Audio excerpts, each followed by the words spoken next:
بسم اللہ الرحمن الرحیم۔ صحیح مسلم حدیث نمبر 61۔ سلیمان بن حرب نے کہا، ہمیں حماد بن زید نے بیان کہا ایوب نے کہا، میرا ایک ہمسایہ ہے۔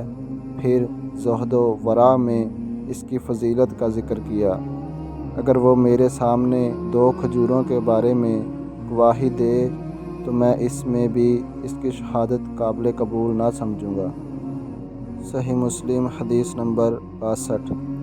معمر نے کہا، میں نے ایوب کو کبھی کسی کی پیٹھ پیچھے اسے برا کہتے نہیں سنا سوائے عبد الکریم یعنی ابوامیہ کے۔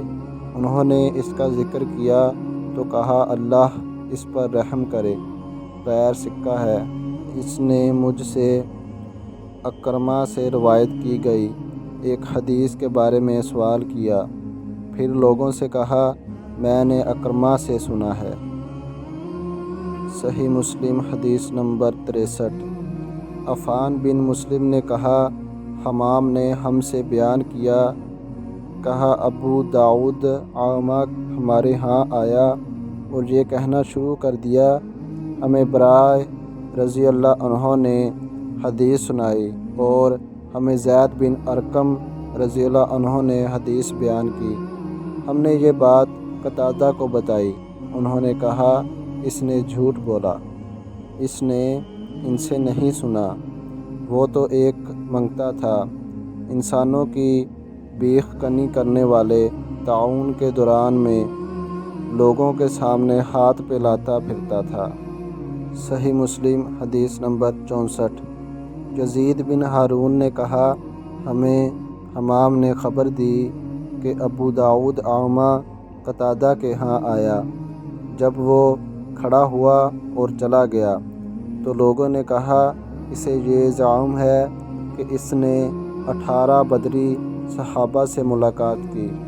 اس پر قتادہ کہنے لگے، طاعون کی وبائے عام سے پہلے یہ ایک منگتا تھا، اس کا علم حدیث ایسی کسی چیز سے کوئی سروکار نہ تھا، وہ اس بارے میں بات تک نہ کرتا تھا۔ باخدا نہ حسن بصری نے کبھی کسی بدری سے بلا واسطہ حدیث ہمیں سنائی اور نہ سعید بن مسیب نے ایک سعد بن مالک رضی اللہ عنہ کے سوا کسی اور بدری سے براہ راست سنی ہوئی کوئی حدیث سنائی۔ صحیح مسلم حدیث نمبر 65۔ جریر نے رقبہ بن مسکلہ بن عبداللہ عبدی کوفی رحمہ اللہ جلیل القدر تابعی سے روایت کی کہ ابو جعفر عبداللہ بن مسعود بن عون بن جعفر بن ابی طالب ہاشمی مدائنی احادیث گھڑا کرتا تھا، سچائی یا حکمت پر مبنی کلام پیش کرتا۔ وہ کلام رسول اللہ صلی اللہ علیہ وآلہ وسلم کے فرامین میں سے نہ ہوتا تھا، لیکن اسے وہ رسول اللہ صلی اللہ علیہ وآلہ وسلم سے روایات کرتا تھا۔ تو میرے بھائیوں اور بہنوں، اگر میری ویڈیو اچھی لگی ہو تو اسے لائک کریں، اور اگر چینل پر نیو ہے تو پلیز سبسکرائب کریں تاکہ ہر آنے والی نیو ویڈیو آپ تک پہنچ سکے۔ شکریہ۔